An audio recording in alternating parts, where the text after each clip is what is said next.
നമ്മുടെ ജീവിതശൈലിയിൽ വന്ന മാറ്റങ്ങൾ കാരണം ഒരുപാട് രോഗങ്ങൾക്ക് നമ്മൾ അടിമപ്പെട്ടിരിക്കുകയാണ്. ഇതിൽ ക്യാൻസറും ഒഴിച്ചുവിടാൻ പറ്റാത്ത ഒന്നായി മാറിയിട്ടുണ്ട്. നമ്മുടെ ജീവിതശൈലി രോഗങ്ങളുടെ ഭാഗമായി മാറിയിരിക്കുന്നു. ലോകത്ത് തന്നെ 3rd മോസ്റ്റ് കോമൺ ആയിട്ടുള്ളത് ഈ കോളോറെക്ടൽ ക്യാൻസർ എന്ന് പറയുന്ന കുടൽ ക്യാൻസറാണ്. ഇന്ത്യയിൽ അത് 2nd മോസ്റ്റ് കോമൺ ആണ്. അപ്പോൾ ഈ കുടൽ ക്യാൻസർ എന്ന് പറഞ്ഞാൽ എന്താണ്, അതിൻ്റെ ലക്ഷണങ്ങൾ എന്തൊക്കെ, കുടൽ ക്യാൻസർ വരുന്നതിന് മാസങ്ങൾക്ക് മുൻപ് തന്നെ നമ്മുടെ ശരീരം കാണിക്കുന്ന ചില സിംറ്റംസ് എന്തൊക്കെയാണ്, അതെങ്ങനെ നമുക്ക് പ്രിവെൻറ്റ് ചെയ്യാം, സ്റ്റാർട്ടിങ്ങിൽ തന്നെ എങ്ങനെ ഡയഗ്നോസ് ചെയ്തെടുക്കാം എന്നതിനെക്കുറിച്ച് കുറച്ച് കാര്യങ്ങൾ നിങ്ങളുമായിട്ട് ഡിസ്കസ് ചെയ്യാനായി ഞാൻ നിങ്ങളുടെ doctor Jumana Haseen, doctor Basil's homeo hospital, Pandikkad, Malappuram ജില്ല.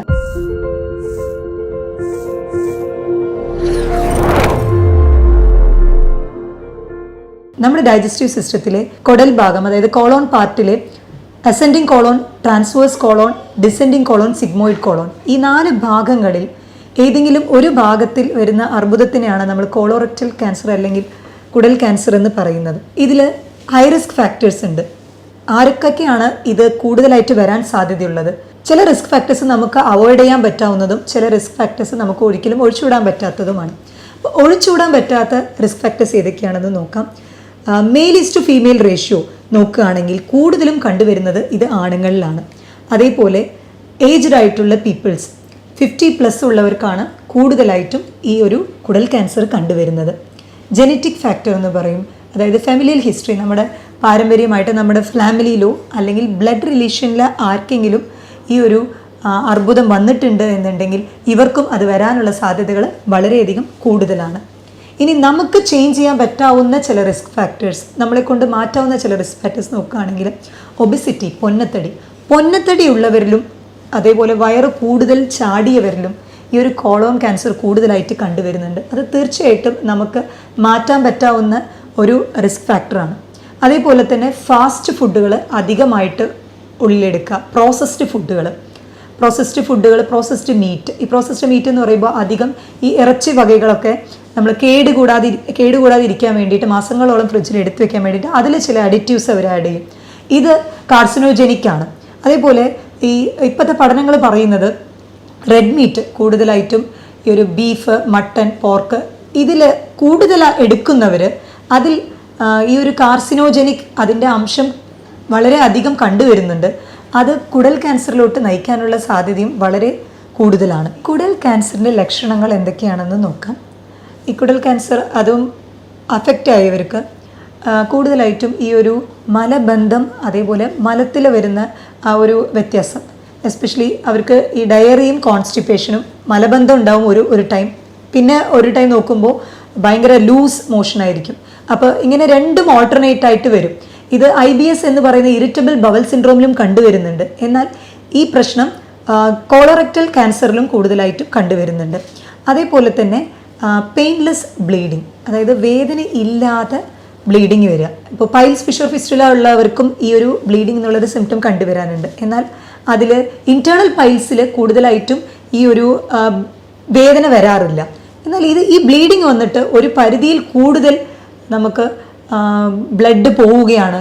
അതിനൊപ്പം തന്നെ വെയിറ്റ് ലോസ് ഉണ്ടാവുക പലരും ശ്രദ്ധിക്കാതെ പോകുന്ന ഒന്നാണ്. കൂടുതൽ 50 കൂടിയവർ മാത്രമല്ല, ഇപ്പോൾ പഠനങ്ങൾ പറയുന്നത് ഒരു 25 to 40 ഈ ഒരു റേഞ്ചിലുള്ളവർക്കും കൂടുതൽ ഈ ഒരു ലൈഫ് സ്റ്റൈൽ ചേഞ്ചസ് കാരണം, നമ്മുടെ ജീവിതശൈലിയിൽ വന്ന മാറ്റങ്ങൾ കാരണം, ഫാസ്റ്റ് ഫുഡിൻ്റെ ഇൻടേക്ക്, അതേപോലെ പ്രോസസ്ഡ് ഭക്ഷണങ്ങളൊക്കെ കൂടിയത് കാരണം ഇവരിലും കൂടുതൽ ഈ ഒരു കുടൽ ക്യാൻസർ കണ്ടുവരുന്നുണ്ട്. മലത്തിൽ രക്തം കലർന്നു വരിക, ഇത് വേദന ഇല്ലാതെ വരിക, അതിൻ്റെ ഒപ്പം തന്നെ ഒരു മാസത്തിൽ തന്നെ 10-12 കിലോ വെയിറ്റ് കുറയുക, വെയിറ്റ് ലോസ് ആവുക. ഈ ബ്ലീഡിങ്ങിൻ്റെ ഒപ്പം തന്നെ അവരുടെ ഈ രക്തസ്രാവത്തിൻ്റെ ഒപ്പം തന്നെ ഈ HB ലെവല് നല്ലോണം കുറഞ്ഞു വരിക, അവരുടെ അനീമിക് കണ്ടീഷനിലോട്ട് പോവുക. ഇതെല്ലാം തന്നെ ക്യാൻസറിൻ്റെ ഒരു ഇനീഷ്യൽ സൈനാണെന്ന് നമുക്ക് പറയാം. പെയിൻലെസ് ബ്ലീഡിംഗ് ഉള്ളവർ, അതേപോലെ ഓൾട്ടർനേറ്റ് ആയിട്ട് നമുക്ക് ഈ മോഷൻ മലബന്ധം ഉള്ളവരും മലബന്ധം ഇടയ്ക്ക് മാറിയിട്ട് അത് ലൂസ് മോഷനായിട്ട് അങ്ങനെ മാറിയുള്ള ഒരു ബവൽ ഹാബിറ്റ്സ് അതുള്ളവർ തീർച്ചയായിട്ടും അവർ ആദ്യം തന്നെ ഒരു സ്ക്രീനിങ് ടെസ്റ്റ് ചെയ്യുന്നത് വളരെയധികം നല്ലതായിരിക്കും. സ്ക്രീനിങ് ടെസ്റ്റിനായിട്ട് നമ്മൾ ഫീക്കൽ ഒക്കൾട്ട് ബ്ലഡ് ടെസ്റ്റ് നമ്മൾ പറയാറുണ്ട്, ഫീക്കൽ ഒക്കൾട്ട് ടെസ്റ്റ്. അപ്പോൾ ഈ മലത്തിൽ രക്തമുണ്ടോ എന്നുള്ളത് ടെസ്റ്റ് ചെയ്ത് നമുക്ക് ആദ്യം സ്ക്രീൻ ചെയ്ത് അത് നോക്കാവുന്നതാണ്. നമ്മുടെ ജീവിതശൈലിയിൽ എന്തൊക്കെ മാറ്റങ്ങൾ വരുത്തിച്ചു കഴിഞ്ഞാൽ ഈ ഒരു കുടൽ ക്യാൻസറിൽ നിന്ന് നമുക്ക് രക്ഷപ്പെടാം എന്നുള്ളത് നോക്കാം. ആദ്യമായി തന്നെ വ്യായാമം വളരെയധികം ഇമ്പോർട്ടൻ്റ് ആണ്. എയറോബിക് ആയിട്ടുള്ള എക്സസൈസ്, കൂടുതൽ നമ്മുടെ ശരീരം വേർക്കുന്ന രീതിക്കുള്ള എക്സസൈസ്, ദിവസവും 30 മിനിറ്റെങ്കിലും അത് ശീലമാക്കണം. അമിതവണ്ണം, ഒബിസിറ്റി ഉള്ളവർ അവരുടെ വെയിറ്റ് അവരുടെ ഹൈറ്റിനൊത്തതാണോ എന്ന് പറഞ്ഞ് BMI നോക്കി വെയിറ്റ് പ്രോപ്പറായിട്ട് മെയിൻറ്റെയിൻ ചെയ്യാനായിട്ട് ശ്രദ്ധിക്കുക.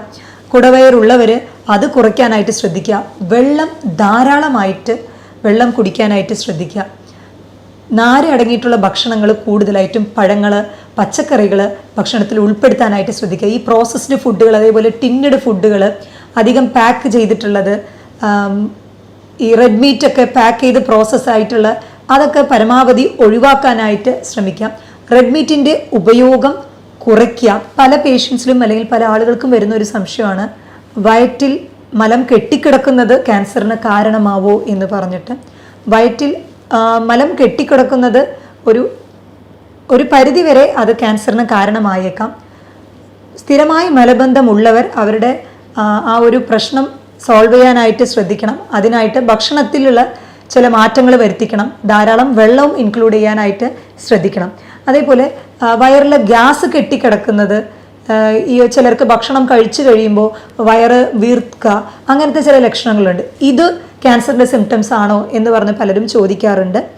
വയറിലെ ഗ്യാസ് കെട്ടിക്കിടക്കുന്നത് അല്ലെങ്കിൽ മലബന്ധം സ്ഥിരമായിട്ട് വരുന്നത്, ഇതെല്ലാം തന്നെ നമ്മൾ ഇറിറ്റബിൾ ബവൽ സിൻഡ്രോം എന്ന് പറഞ്ഞ IBSൻ്റെ ലക്ഷണമായിട്ടാണ് കൂടുതൽ അതിന് അസോസിയേറ്റഡ് ആയിട്ടുള്ളത്.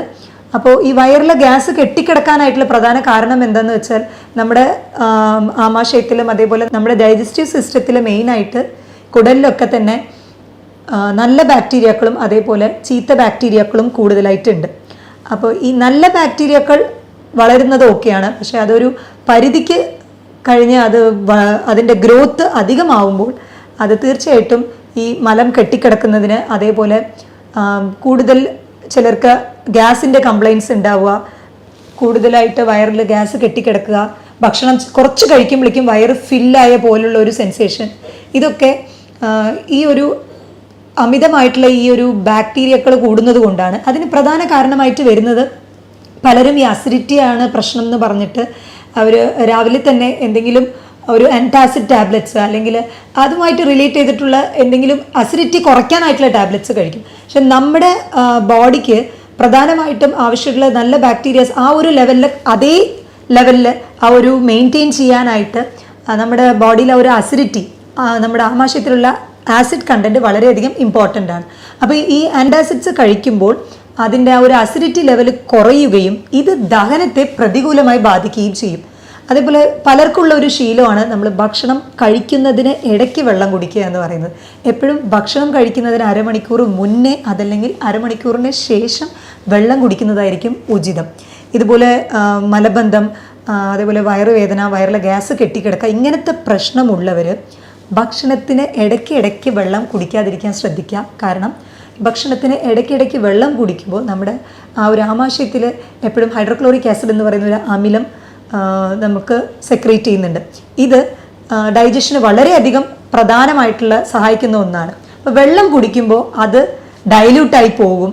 അത് തീർച്ചയായിട്ടും ഡൈജഷനും പ്രോപ്പർ ആവില്ല. നമുക്ക് നമ്മുടെ ബോഡിക്ക് ആവശ്യമായിട്ടുള്ള പോഷകങ്ങൾ അത് അബ്സോർബ് ചെയ്ത് എടുക്കാനും നല്ല ബുദ്ധിമുട്ടായിരിക്കും. അപ്പം ഇങ്ങനത്തെ കംപ്ലൈൻറ്റ് ഉള്ളവർ ഈ ഒരു കാര്യം തീർച്ചയായിട്ടും ശ്രദ്ധിക്കേണ്ടതാണ്. ഒഴിച്ചുകൂടാൻ പറ്റാത്ത റിസ്ക് ഫാക്ടേഴ്സിലൊന്നാണ്, നമ്മുടെ ശരീരത്തിൽ എന്തെങ്കിലും കോശങ്ങൾക്ക് കേടുപാട് സംഭവിച്ചു കഴിഞ്ഞാൽ അത് നശിപ്പിക്കാനായിട്ട് നമ്മുടെ ശരീരത്തിന് തന്നെ ഒരു മെക്കാനിസം ഉണ്ട്. എന്നാൽ പ്രായം കൂടുന്തോറും ഇതിൻ്റെ ആ ഒരു കപ്പാസിറ്റി കുറഞ്ഞു വരും. അപ്പോൾ നമ്മുടെ കോശങ്ങൾക്ക് എന്തെങ്കിലും ഡാമേജ് ഉണ്ടെങ്കിൽ അത് സെൽഫ് ഡിസ്ട്രക്ഷൻ ആവാതെ, സ്വയം അത് നശിപ്പിക്കാതെ അത് അടിഞ്ഞുകൂടി അത് വേറെ കോശങ്ങളായിട്ട് മാറാനായിട്ട്, മ്യൂട്ടേഷൻ സംഭവിക്കാനായിട്ടുള്ള സാധ്യതകൾ കൂടുതലാണ് ഈ ഒരു പ്രായം കൂടുന്തോറും. സെൽഫ് ഡിസ്ട്രക്ഷൻ എന്നുള്ള സ്വയം ആ ഒരു കോശങ്ങളെ നമ്മുടെ ബോഡിക്ക്, നമ്മുടെ ശരീരത്തിന് ആവശ്യമില്ലാത്ത കോശങ്ങളെ നശിപ്പിക്കാനായിട്ടുള്ള കപ്പാസിറ്റി പ്രായം കൂടുന്തോറും കുറഞ്ഞു വരുന്നു. ഇതുകൊണ്ടാണ് ഈ അർബുദം എന്ന് പറയുന്നത് പ്രായമായവരിൽ കൂടുതലായിട്ടും കണ്ടുവരുന്നത്. കുടലിലെ ക്യാൻസർ ഉള്ളവർക്ക് അവർക്ക് മാസങ്ങൾക്ക് മുമ്പ് കണ്ടുവരുന്ന ഒരു പ്രധാനമായിട്ടുള്ള ഒരു ലക്ഷണം എന്ന് പറയുന്നത് അവരുടെ പല തവണയായിട്ട് മലം വിസർജിക്കുക, പല തവണകളായിട്ടാണ് മലം വിസർജിക്കുക. പോയതിനു ശേഷം, മോഷൻ പോയതിനു ശേഷം പിന്നെയും പോകണം എന്നൊരു തോന്നൽ ഇടയ്ക്കിടയ്ക്ക് ഉണ്ടാവുക, വിശപ്പില്ലായ്മ അല്ലെങ്കിൽ വയറുവേദന, ഭക്ഷണം കഴിച്ച ഉടനെ ഓക്കാനിക്കാൻ തോന്നുക, കൂടുതൽ ക്ഷീണമാവുക, ഞാൻ പറഞ്ഞ പോലെ വെയിറ്റ് ലോസ്, ഒരു മാസത്തിൽ 10 അല്ലെങ്കിൽ 15 കിലോ വെയിറ്റ് കുറയുക, ഇതൊക്കെ തന്നെ മാസങ്ങൾക്ക് മുൻപേ തന്നെ കാണിച്ചു വരുന്ന ലക്ഷണങ്ങളാണ്. ഇനി ഈ കോളോറെക്ടൽ ക്യാൻസർ അല്ലെങ്കിൽ കുടൽ ക്യാൻസറിൽ 4 സ്റ്റേജസ് ഉണ്ട്. ഇതിൽ ആദ്യത്തെ 2 സ്റ്റേജസിലും നമുക്ക് ലക്ഷണങ്ങൾ അത് പുറത്തോട്ട് കാണിക്കില്ല. എന്നാൽ എങ്ങനെ നമുക്കിത് തിരിച്ചറിയാമെന്ന് പറയണമെങ്കിൽ 50 വയസ്സിന് മുകളിലുള്ളവർ അല്ലെങ്കിൽ ഈ ലക്ഷണങ്ങൾ, ഈ പ്രശ്നങ്ങളുള്ളവർ, മലവിസർജനത്തിൽ പ്രോബ്ലം ഉള്ളവർ, അതേപോലെ ഈ അസിഡിറ്റിയുടെ കംപ്ലൈൻറ്റുകൾ ഉള്ളവർ ഒരു കൊളോണോസ്കോപ്പി ചെയ്ത് നോക്കുകയാണെങ്കിൽ തീർച്ചയായിട്ടും അതിൽ എന്തെങ്കിലും മുഴകളുണ്ടോ എന്നുള്ളത് നമുക്ക് തിരിച്ചറിയാനായിട്ട് സാധിക്കും. മോസ്റ്റ്ലി ഈ ഒരു കൊളോണോസ്കോപ്പി ചെയ്ത് കഴിയുമ്പോൾ അധികം ആളുകളിലും കണ്ടുവരുന്ന ഒന്നാണ് ഈ പോളിപ്പ് എന്ന് പറയുന്ന ചെറിയ ചെറിയ കുമിളകൾ പോലെ നമ്മുടെ ഈ ഒരു കോളോൺ ആ ഭാഗത്തിൽ, വൻകുടലിൻ്റെ ആ ഒരു ഭാഗത്തിൽ ചെറിയ ചെറിയ കുമിളകളായിട്ട് കണ്ടുവരും. ഈ പോളിപ്പ് ചിലർക്ക് പിന്നീട് ക്യാൻസറസ് ആവാനുള്ള സാധ്യതകൾ കൂടുതലാണ്. എന്നാൽ ചിലർക്ക് ആ പോളിപ്പ് അത് അങ്ങനെ തന്നെ അതിൻ്റെ സൈസ് ഒന്നും മാറാതെ അങ്ങനെ മെയിൻറ്റെയിൻ ആവാനും സാധ്യതകളുണ്ട്. അപ്പോൾ പോളിപ്പ് ഉള്ളവർക്ക് ക്യാൻസർ വരാൻ സാധ്യതകൾ ഉള്ളത് കൊണ്ട് തന്നെ അവർ അത് റിലേറ്റഡ് ആയിട്ടുള്ള ഭക്ഷണങ്ങൾ കുറയ്ക്കാനായിട്ട് ശ്രദ്ധിക്കുക. അതായത് റെഡ് മീറ്റ്, അതേപോലെ തന്നെ പ്രോസസ്ഡ് ഫുഡുകൾ, ഫാസ്റ്റ് ഫുഡുകളൊക്കെ അവോയ്ഡ് ചെയ്യാനായിട്ട് ശ്രദ്ധിക്കുക. ഇത് ആദ്യമേ ഡയഗ്നോസ് ചെയ്യുമ്പോൾ ഇതിൻ്റെ ഒരു 5 ഇയർ സർവൈവൽ റേറ്റ് എന്ന് പറയും. നമ്മൾ സ്റ്റേജ് 1, സ്റ്റേജ് 2 തന്നെ ഇത് ഡയഗ്നോസ് ചെയ്ത് കഴിഞ്ഞാൽ 5 വർഷം ജീവിച്ചിരിക്കാനുള്ള ചാൻസ് എന്ന് പറയുന്നത് 85%. എന്നാൽ ഇത് സ്റ്റേജ് 4 എത്തുകയാണ്, കൂടുതൽ രക്തസ്രാവം ഉണ്ടായിട്ട് അതേപോലെ വേറെ സ്റ്റേജിലോട്ട് ആ ക്യാൻസർ വേറെ സ്ഥലങ്ങളിലേക്ക് സ്പ്രെഡ് ആവുന്ന സ്റ്റേജിലോട്ട് എത്തുകയാണെങ്കിൽ അതിൻ്റെ സർവൈവൽ റേറ്റ് എന്ന് പറയുന്നത് 5 വർഷം ജീവിച്ചിരിക്കാനുള്ള റേറ്റ് എന്ന് പറയുന്നതാണ് ഈ സർവൈവൽ റേറ്റ് എന്ന് പറയുന്നത്. അത് നോക്കുകയാണെങ്കിൽ 15%. അപ്പോൾ ഈ കോളോറെക്ടൽ ക്യാൻസർ അല്ലെങ്കിൽ കുടൽ ക്യാൻസറിൻ്റെ ലക്ഷണങ്ങൾ എന്തൊക്കെയാണെന്ന് നമ്മൾ തുടക്കമേ തന്നെ അത് തിരിച്ചറിയേണ്ടത് വളരെയധികം ഇമ്പോർട്ടൻ്റ് ആണ്. ഒരു 50 വയസ്സിന് മുകളിലുള്ളവരാണ് അവർക്ക് ഫ്രീക്വൻ്റ് ആയിട്ട് ഇതുപോലെ മലത്തിൽ ബ്ലഡ് കണ്ടുവരുന്നുണ്ട്, ബ്ലീഡിങ് കണ്ടുവരുന്നുണ്ട്, ക്ഷീണം അനുഭവപ്പെടുന്നുണ്ട്, അതേപോലെ വെയിറ്റ് ലോസ് ഒക്കെ ഉണ്ടെങ്കിൽ തീർച്ചയായിട്ടും ഒരു കൊളോണോസ്കോപ്പി ചെയ്ത് അത് ഡയഗ്നോസിസ് മുന്നേ തന്നെ ചെയ്യുന്നതായിരിക്കും ഏറ്റവും ഉചിതം. മലബന്ധം, അതേപോലെ ഗ്യാസ് കെട്ടിക്കിടക്കുക, ഈ ഒരു പ്രശ്നങ്ങളും പലരിലും പിന്നീട് ഇത് ക്യാൻസർ ആയേക്കുമോ എന്നുള്ളൊരു ഭയം ഉണ്ടാവാറുണ്ട്. അപ്പോൾ സ്റ്റാർട്ടിങ്ങിൽ തന്നെ ഇതിൻ്റെ ആ ഒരു ജീവിതശൈലിയിലെ മാറ്റങ്ങൾ വരുത്തിച്ച് ഈ ഒരു പ്രശ്നം കൺട്രോളിൽ കൊണ്ടുവരാം. നമ്മുടെ ഭക്ഷണ രീതികൾ ശ്രദ്ധിക്കുക, അതേപോലെ വ്യായാമം നിർബന്ധമാക്കുക, വെള്ളം ധാരാളമായിട്ട് കുടിക്കാനായിട്ട് ശ്രദ്ധിക്കുക, പഴങ്ങളും പച്ചക്കറികളും കൂടുതലായിട്ട് ഇൻക്ലൂഡ് ചെയ്യുക, നാരടങ്ങിയിട്ടുള്ള ഭക്ഷണങ്ങൾ, ഈ അസിഡിറ്റി അല്ലെങ്കിൽ ഈ ഒരു വയറ് വീർക്കൽ, ഈ ബുദ്ധിമുട്ടുള്ളവർ ചിലർക്ക് ഈ നാരടങ്ങിയിട്ടുള്ളത് അധികം കഴിച്ചു കഴിയുമ്പോൾ അത് ബുദ്ധിമുട്ട് കൂടുതലായി കണ്ടുവരുന്നുണ്ട്. അപ്പം അങ്ങനെയുള്ളവർ അത് അവോയ്ഡ് ചെയ്യുന്നതായിരിക്കും നല്ലത്. അതേപോലെ ഉറക്കത്തിൻ്റെ ഷെഡ്യൂൾ, നമ്മൾ ഉറങ്ങുമ്പോഴാണ് നമ്മുടെ ദേഹത്തിലെ എല്ലാ റിപ്പയറിങ് പ്രോസസ്സും നടക്കുന്നത്. അതായത് കോശങ്ങൾ, നശിച്ച കോശങ്ങളാണെങ്കിൽ അത് റിമൂവ് ചെയ്യാനായിട്ടും നമ്മുടെ ബോഡിയിലുള്ള എല്ലാ വേസ്റ്റേജ് റിമൂവ് ചെയ്യാനായിട്ടും എല്ലാം ഉറക്കത്തിൻ്റെ സമയത്താണ് ഒരു ഹോർമോൺ ബാലൻസിങ് നടക്കുന്നത്. അപ്പോൾ നേരത്തിന് ആ ഒരു സ്ലീപ്പ് ഷെഡ്യൂൾ മെയിൻറ്റെയിൻ ചെയ്യുക. അതേപോലെ തന്നെ നമ്മുടെ ഭക്ഷണ രീതിയിൽ വരുന്ന മാറ്റം, എക്സസൈസും വളരെ അത്യന്താപേക്ഷിതമാണ്. കാർഡിയക് എക്സസൈസിനേക്കാളും കൂടുതൽ എയറോബിക് എക്സസൈസിൽ നിങ്ങൾ ഇൻവോൾവ് ആവാനായിട്ട് ശ്രദ്ധിക്കുക. ഒരു ആഴ്ചയിൽ അറ്റ്ലീസ്റ്റ് ഒരു 150 മിനിറ്റെങ്കിലും എക്സസൈസ് ചെയ്യണം. അത് വളരെയധികം നിർബന്ധമാണ്. ആൻഡ് പൈൽസ്, ഫിഷർ, ഫിസ്റ്റുല ഉള്ളവർ അത് ആ ഒരു സിംറ്റം ആയിട്ട് ചിലർക്ക് ബ്ലീഡിങ് കണ്ടുവരുമ്പോൾ തന്നെ ഇത് ക്യാൻസർ ആണോ എന്ന് പറഞ്ഞ് പേടിക്കാനുള്ള സാധ്യത കൂടുതലാണ്.